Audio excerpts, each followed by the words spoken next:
Well, welcome to the Dentist Show. The Dentist Show. Welcome to the Dentist Show. Let's jump right in. We're in it, and Ryan, if you're on YouTube, but Ryan is like set the tone as the sun sets over Liberty Lake. Yeah, here we'll try to make it like there. Yeah, beautiful. Now it's better. We should just leave like that and just hear Just your leave like voice. that off my face. Yeah. Yeah. So if you're not, you can check out the YouTube channel, or you can check out It's all Ryan's good. on his deck, on his very expensive deck. Yes. Yeah. Yeah. No one needs to know how much a deck like this costs. I was going to 'cause drop was it, but stupid. it's stupid. What's that? I was going to drop it, and I was like, nah, Yeah. it's just a lot of money. But it looks, it's Uh. beautiful. It is a beautiful deck. So I am back. And Ryan did a solo pod last week, which is awesome. If you haven't heard it, go listen to it. It's like number 42. And, Yeah, it's not as much fun without Chase there for sure. I realize I'm not as funny as I think I am without someone else to like banter with. he did. I don't think you dropped any jokes that didn't go laughed at. So I think you're right. Yeah, there's no good jokes to laugh at all. It was me like, so this is not as fun without Chase. No, you did great. I thought it was a great podcast. The title didn't really match, so I don't know where we came up with that one, but it was. I thought when I read the title, I'm like, what's Ryan sharing here? Did he go on depressed mode on us?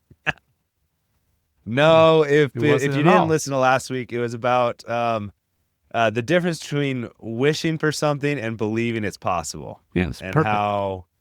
how those are two really different things. We can wish in one hand and do nothing to make it happen, and if you have belief it will happen, you'll do everything it takes to make it happen. Yeah, it's beautiful. So The title was like burnout, boundaries, and something. And I was like, wait. yeah, Ryan went down a deep spiral. When I clicked that, I'm like, can't leave Ryan to do podcasts by himself anymore. Well, I know it is a great podcast. The title had nothing to do with the pod. I was in Alaska. I was fishing. We go every 2 years up there. Yeah. Ryan's Chase. been a few times, not with me, Hey. but with closer, better friends than I. Yeah, people I like better. I mean, I've never invited him, and Chase has never invited me. So Ours is typically I very, don't know what's the deal there. very much family, and my good friends get to go. Yeah, So. yeah. Like Not business not partners. me. Yeah, it's not Ryan. But we go every 2 years. We've been going for like 10 or 12 years, 10 years. We've been going for 10 years. And we go fish the salmon run up the Kenai River. And we also go halibut fishing out in the Cook's Inlet. We always have a great time, especially for me that's in Arizona, because it gets so hot here. It's nice to escape. I think when I came home, I talked to a patient today, like, oh, was the weather awesome? I'm like, no, it rained every day, like all day, every day. And it was awesome. Yeah, it's awesome in the sense that it wasn't 115. Yeah, it was like 60 and just nice. You're just wearing rain gear all day long and waders. Yeah.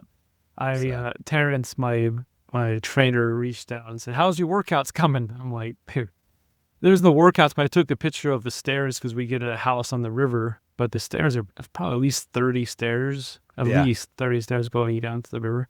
So you climb that like 10 times a day, you get pretty tired. So that was my workout. But he said, I don't know, Alaska was so green. I'm like, dude, it just rains here. That's what it does. Yeah. When it's not snowing, it's raining. It's raining. Yeah. Like, it's amazing. If you've never been to Alaska, like, just when, like, we've gone up in a couple float planes and you're just in the air and like there's so much water everywhere. Like, it's like potholes of water and rivers and streams everywhere. Yeah. So we were driving we went to sewers, and just so many lakes and small lakes, massive lakes. Like the Kenai Lake is just massive. yeah. And not a boat on it, no one's fishing, just so much water with no one on it. Yeah, it's just like so untapped. So much of the area up there feels untouched. Yeah, and then you go to Soldotna for the salmon run. At least it's just like a busy zoo. People. You leave the area, it's just nothing. It's just a bunch of nothingness. Do you do any float planes over to like different Wolverine Creek area? We did a few. We've done a few times. It's a blast. We go up there So you fly in, you mostly go see bears. So you Yeah. visit brown bears. And then you that's fish what a we've little done bit. before. Yeah. That's a blast. And they fly over. They usually find some bear or moose to fly over, and they can zoom by them. Yeah. That's a great trip. Yep. We killed, like Ryan said, I did kill many fish. I Yeah, did just a fillet. fish murderer. How many pounds of fish did you bring back, Chase? We brought back 70. Oh, really? Our halibut charter once again wasn't as good. Yeah. And so I brought 2 little ones, or yeah, pretty much. yeah, I actually, on the halibut charter, usually we go out. So for those that don't fish, you get to keep a halibut under 27 inches and Yeah. then one any size. And we typically have a hard time catching the one under 27 inches. This time we caught like 30 small, under 27 inches. But I'm rolling. Oh man, I was so tired. I'd caught 3 skates, which is like looks like a stingray / octopus / halibut thing. Oh, They're a really? nightmare to fit, like to pull up, and they just cut them loose. They're garbage. They're like tied to the shark. And then we caught a shark. It wasn't great halibut fishing for sure. That's too bad. We caught some. Oh, they eat good, but Yeah, and it's always nice to be outside and doing something fun like that. Tucker, our first year went, I mean, he caught like a 65-pound halibut that was bigger So than fun. he was. our first year I caught like an 80 or 90 pounder. It's so Yeah. fun. You can't even lift it up, because it's so heavy. Yeah, they're just huge. It's just one I like, grab it with hand. And you show people that don't see halibut, like, man, that is a massive fish. You're like, dude, that thing's tiny. But thank you. Thank you Thank you for my making me feel mediocre good. fish. I think the biggest one I got was like 25, 30 pounds. And Yeah, it was also, I was the last one. So there's 6 people on our boat. Everybody caught other fish except me. And so, but they kept biting. So either to catch a fish, either get one on line and try to pass it to me. I just run around the boat, reeling all these halibuts in. And dude, I was toast. I was like, started making people like reel it in. Let me watch you reel it in. And if they struggled, I'd go over to reel it in. If they didn't, I'm like, no, you can bring that one up. That's the little ones. That's yours. That's all yours. Is my forearms and biceps are just on fire. Oh yeah. Well, and maybe you know this, maybe you don't. It's like when the tide's rushing out or rushing in, it's like it's like a river under the ocean there, Yeah. because it's so much water moving in and out.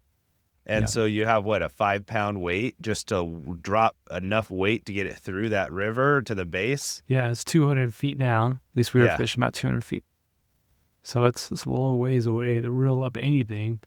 Yeah. We get small one, you gotta throw it back for a stupid shark or a skate. Anyways, that's where I was at. So if you haven't experienced Alaska, I highly recommend it. Just stay away from the last week of July. There's way too many people up there, and I don't want any more people going. So Yeah. Go like the first week of June. You won't catch any fish.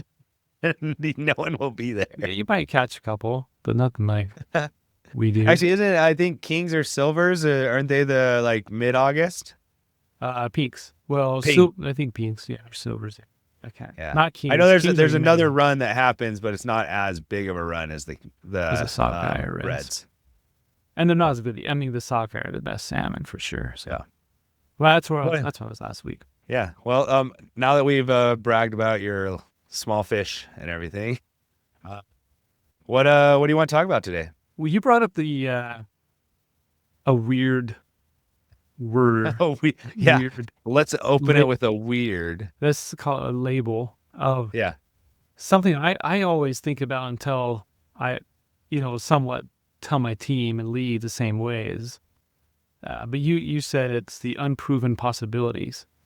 Yeah. So like, would we rather hire proven mediocrity, and that can be a team member or a company that we're going to work with, or a supplier of some sort, or would you rather go work with an unproven possibility, right?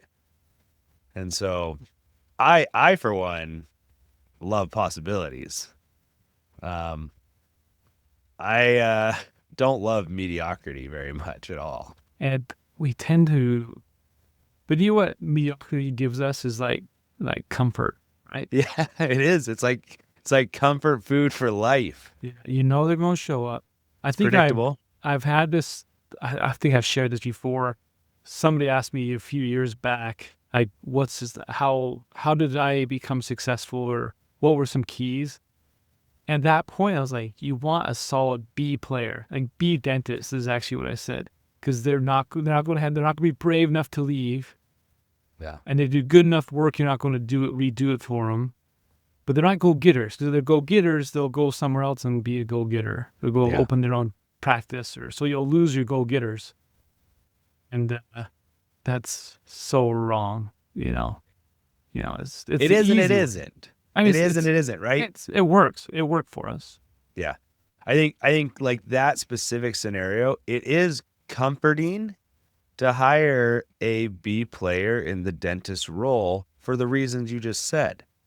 However, I think the reason it's comforting is because it's uncomfortable to create the opportunity to where an A player would want to stay. Yeah. Or maybe it's limiting to think that we can't do it, or it's harder to do. Yeah. I think we lose a lot of A players by keeping C and B players around. Yeah.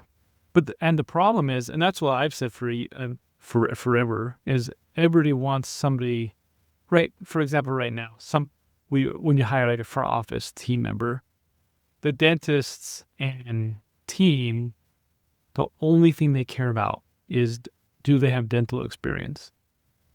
Yeah. And for me, it's almost the last thing. It's like, okay, are they put together? Do they show up on time? Do they have a personality? Yeah. Do they no face tattoos? Are they smell like weed? Like, the bar is relatively low. But like, Face tattoos is your no go? I'm down with it. Face tattoos? And it's Do a neck tattoo? yeah. I mean, I Blue don't hair? know. So that's like the bar is somewhat low, but it's like also like, I don't care about experience. I can train someone relatively quickly to jump on board if they're going to be amazing players. And we've had some amazing people come out like of that. Who's in big leadership roles now, or even minor leadership roles, or even people that just said, tried leadership and said, oh, that's not for me. Yeah. And it was all from, at that time, they didn't have any dental experience. And we've also been burnt too by people who didn't have dental experience and then were very good employees or team players. So I like the risk. Yeah. Yeah, I think as a team, at least I'm seeing it more and more, as the team is way more protective of their culture and their team players on their team when they're all A players. Like we just experienced it in Spokane, where we hired a definitely not A player assistant, and this week's the first week we haven't had her on the team, and the whole team is just like I'm like, hey, how are things going? I know we're down an assistant, blah, blah, blah. And they're like, oh, we'd way rather every day be like this than having to worry about what she's going to do. Right. And so they're like, thank you for not almost forcing us to like work with someone we didn't want to work with. Or they quit, Yeah. Or they quit. If you protect that assistant and it's like, well, that's what he wants and I'm out of here. Yeah. Such a good story. That's good. So it's like, is there an art to it, or is it just our risk of hiring somebody that's unproven? Yeah, I think, well, I think to a certain point there is a potential art to it. Well, let's say one step back. What's your definition of being unproven? In the dentist situation, right? We could hire someone who has 10 years of experience, and not to just replay a similar thing we've talked about, but is that 10 years of experience, or is that 9 1 years on repeat, right? Right. So you can have this dentist that's been in it for, 5-10 years, and they've proven that they do $50,000 a month, 4 days a week, every month since they started. Nothing's changed, and they've had 6 different associateships or 5 different associateships in that 5-year term, or 4 in a 5-year term. To me, that's like, okay, we've got a proven mediocre dentist, right? they're proven to be mediocre. Whereas if you could hire a new grad who, maybe is great personality, has experience in other career fields, maybe heck, the food industry or something like that, worked as a waiter or in a some or other service industry like that, and knowing that customer service and sales is such a big part of what we do, enrolling our patients into what's best for them, that doctor, he or she could come in and blow the socks off the whole team and just really show up in a big way as a producer and as a team member. So That's that's good. maybe a little wishful. Yeah, that becomes hard. But Yeah. yeah, so unproven, they might have, for dentistry, for a dentist, an unproven maybe a new grad, Yeah. or a recent grad, or someone off a AGD, or it's called Yeah, AGD or a the other one, residency of some sort. or it could be somebody that's well, yeah, it could be, so that's a good unproven, or a hygienist or assistant could be same thing, new graduate or assistant with no experience, or it could be unproven in a way that maybe they want to be in a leadership role and they've never done that before. Yeah. And Or it could be maybe the office they were working for. Maybe you're their second opportunity outside of school, but they were with that other opportunity for a couple of years and never really had a real opportunity to step up into maybe not just leadership, but an opportunity to learn and grow and develop in that office. Yeah. Right. Yeah. Like that's one thing that I think you and I offer. Any associate that gets to work with us is they're definitely able to talk to us about cases, work with cases, and you and I are both willing to jump in and help out if necessary. So, or I have an office managers that, or in our case, directors that don't have multi-location experiences. So, Yeah. there is, I think there's an art, but how do you define there's an art behind it versus just having risk or luck in hiring the right person? That's the art. It's having enough Really risk to good do it, gut. A really good gut feeling. No, maybe in like developing leaders on our team, we haven't been able to prove them in ability to run like a multi-practice area or a regional director opportunity. However, we gave smaller opportunities throughout their time with us to show up, grow, develop, and prove that they can do more than what's asked of them and what's expected of them for their role at that time. And then therefore they're not proven in the role that they're working into. And so that's still unproven possibility, but they have proven to us that they can show up in a greater capacity than we've ever asked them to. Yeah. So giving, it's like, maybe it's kind of like kids, we give our kids difficult tasks that are hard for them at their age and their maturity and their ability so that they can get better at it. Right. Yeah. You can't always find that. You can't always hire ready-made people. Yeah. Actually, all the long-term successes I've had, I'll have dentists or team members that you can build with, and they want to learn, they want to grow, they want to be part of something that's growing. And because they have that humbleness to learn and not always be right, they grow with the company, they grow and they accomplish hard things, they accomplish tasks they didn't think they could do. And so it's a way to they keep growing too. So you can't you can't always find that talent, and you have to build it from within. Maybe that's like a humble hunger or something like that, right? I'm sure we're repeating this too. What was that saying about being the teacher or the master is someone who's knows they always have something to learn or something like that? Or I'm butchering that so bad. I don't know neither. The way of a master is always be the student. So yeah. The way of the master is always be the student. So you want people that are confident and competent. And when you're interviewing them, they tend to be able to show that in a good way. And then we also want people that are hungry and humble. Like, I want to learn. I know I don't know everything, and I'm willing to put in the effort to learn and grow, even if you're not the only one teaching me, right? And that's another thing is some people want everything to be handed to them. You know, Yeah, they it say doesn't they happen. want to learn, No, but doesn't happen. And the biggest stress sometimes are when I have to meet with doctors or lead or teams, employees that they're not coachable. They're not humble enough to ask for help. They're not humble enough to like hear what we're suggesting or doing for them. And it's always like, I know I'm doing, it's like, you're the worst. Like, you do know, but you don't know. Like, you're so ignorant that you're doing it all wrong. And I don't yeah. want to have you make mistakes. So I Yeah, think there's actually, also 3 benefits or potential payoffs of the unproven possibility. yeah, Yeah. tell me more.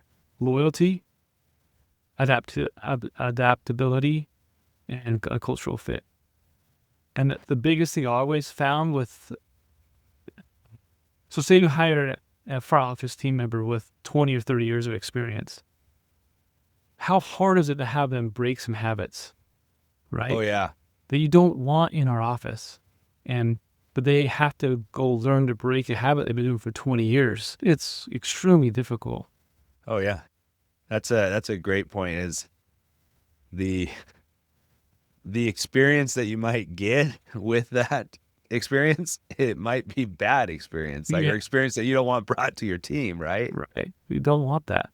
Yeah. And so you have that less time you have to spend to break habits. And Yeah. so you have someone that's coachable because they want to learn the process or learn the words or verbiage on a certain task. They're going to go learn to do it because they've never done it before. Yeah. That's why I always think the best person answers the phone is the one who has the least knowledge about dentistry, because they're just going to be like, I don't know, but you should come in because our doctors are awesome. Yeah. You know? Come talk to our doctors. They know everything. I know nothing. Yeah, I don't know why patients come from all over the state of Arizona come see Dr. Davis. I don't know why, but maybe Yeah. you should come. Like, Yeah. that's how I would feel. And also, I feel like you get more loyalty, especially Yeah. if say you just hire someone for like $14, $15 an hour, and you're quickly getting raises because they're catching on.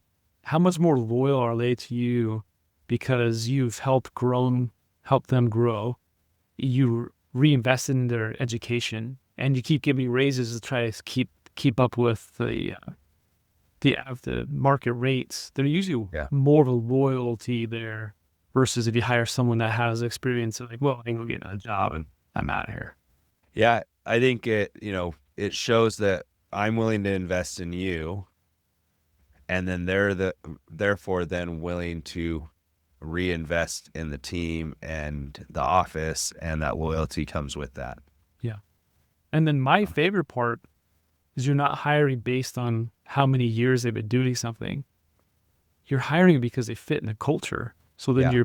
you're protecting that culture. We were just talking about with the last one I just left is that's less likely to happen, right? Because we hire because and this is our culture and everybody protects it, versus just hiring people with dental experience or whatever experience you are in, like whatever occupation. Yeah. That comes with that risk of not being a culture fit and someone sometimes dragging down the whole office.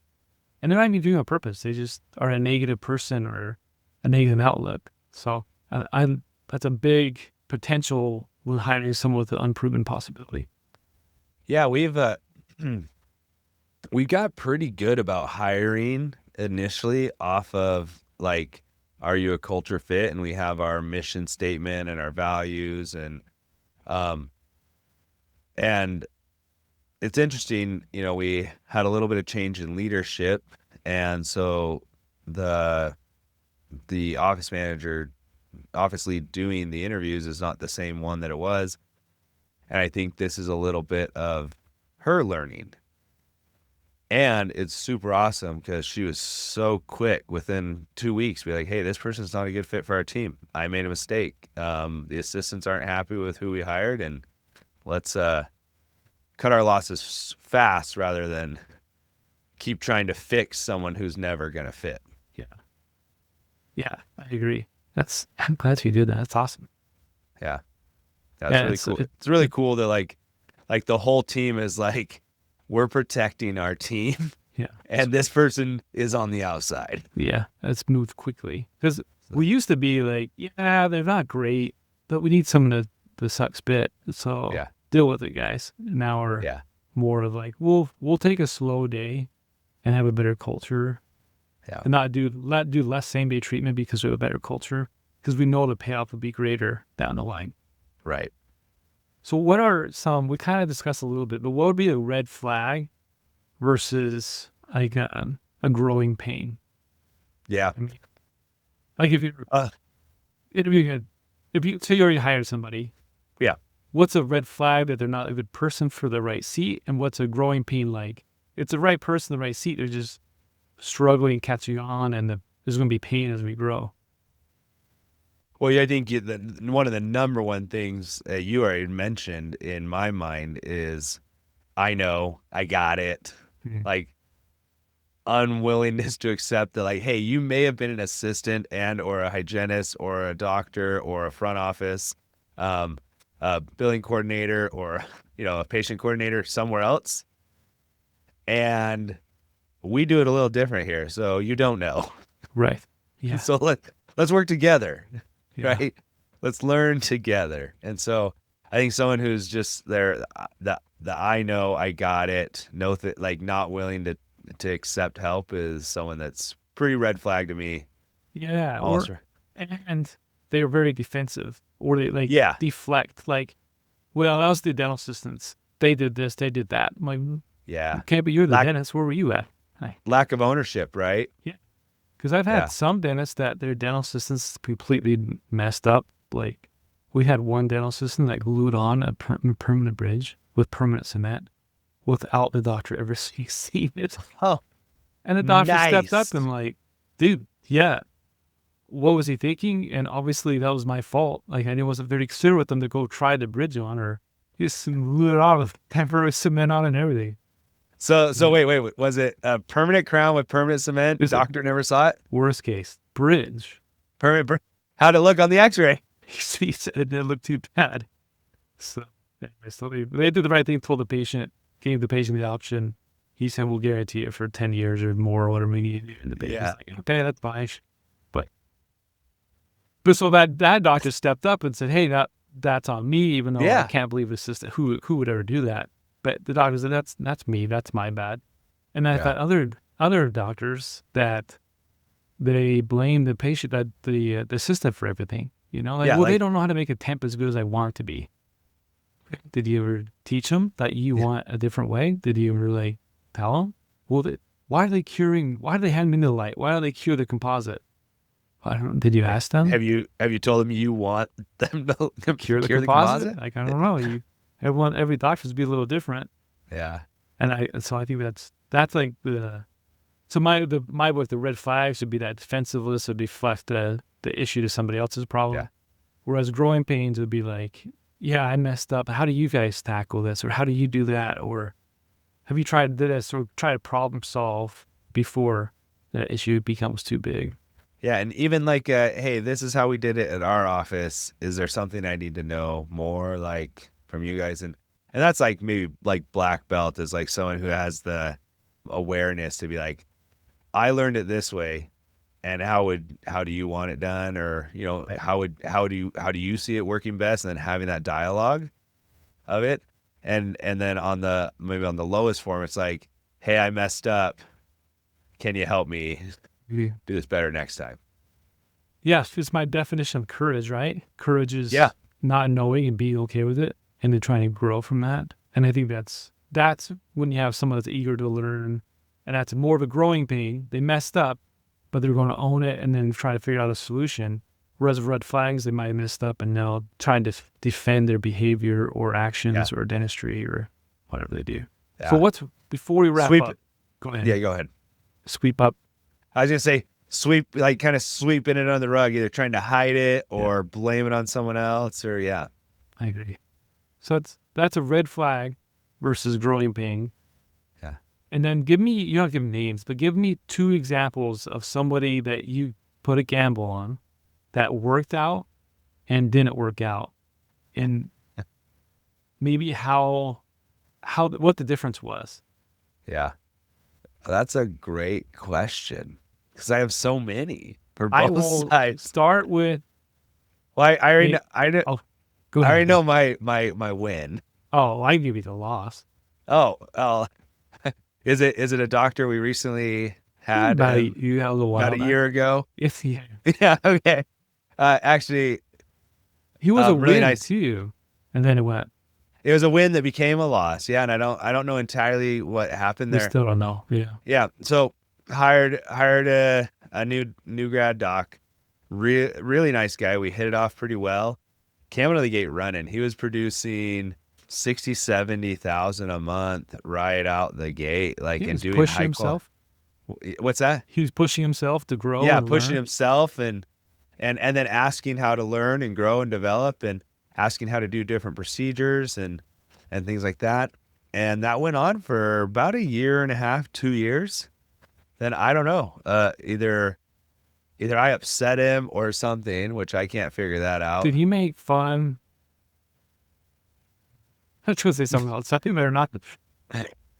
Were you being mean, Ryan? Like, Ryan can't I don't be think mean I to was people. being mean. I think No. I'm a very nice guy. You are. Yeah. And I I could be think, mean. yeah, Chase is a mean guy sometimes. I think some things may have changed in his personal life that maybe it affected his perspective and how things were going for his future, which then made him view how things were going in the office a little differently. We also were on a really steep growth pattern when he first started, and that tapered off the same year that it seemed like he was maybe a little less satisfied. And he actually still did the same amount of dentistry that year, but it wasn't like a big growing year like the years prior. Right. So that could have been something. So, because there's a lot of talk about not enough new patients or That's a red not flag. enough. Our assistants weren't getting patients scheduled properly, or they weren't selling treatment well, or a lot of lack of ownership, right? And this was also the same time that I was asking a lot of our team members, especially our leadership team that we were developing, to read Extreme Ownership by Jocko Willink, which is probably my favorite book for just life in general, is like to learn how to take ownership for your own actions and that you own everything. As far as like, you can own the opportunity to be mad or happy about something. It's not someone else's job to decide that for you. And so, to make a long story a little shorter, hopefully, or to wrap it up, it went from someone who was like taking ownership of their life, growing, developing, asking how to do things better, learning from our assistants, to deflecting, blaming, lack of ownership, and ultimately having every finger pointed away from him at the reasons things weren't working the way he thought they should. And then the grass is greener. Yeah, and then grass started to get greener on the other side of other opportunities. And finally, we made the decision that, I mean, I essentially asked him to leave, but it was more like, is this not working for you? Because it's not working for me. Yeah. Yeah. So Showers the win, but go shorter. Skip into a little more. Yeah. So yeah, we're running out of time. So the win. Actually, I hired someone who, when she interviewed with me, like she told me years later that was the last interview in dental she was ever going to do. And I knew basically nothing about her, and we were a real small practice, and she came in as an EFTA, and actually she I don't know why this is funny. She did 2 fillings on my daughter, filled them, and one of them we had to redo because she didn't fill it properly. I still hired her. Yeah, it's 50%. It's pretty good. Well, and I kind of felt a little bad. I like told her like, "Hey, you're coming in for a working interview, and you're doing fillings on my daughter." So, Not so funny. Something you would do.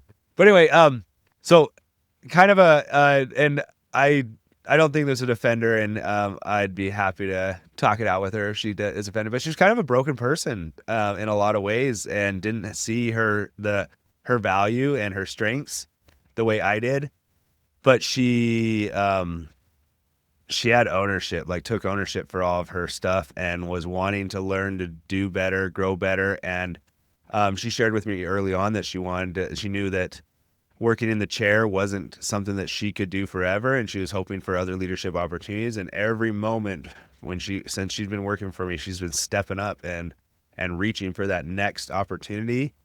And now, I mean, she started as an EFTA in a 5-op practice with one doc, and now she leads 3 dental offices as a regional director and has 50-something team members that report to leads that report to her.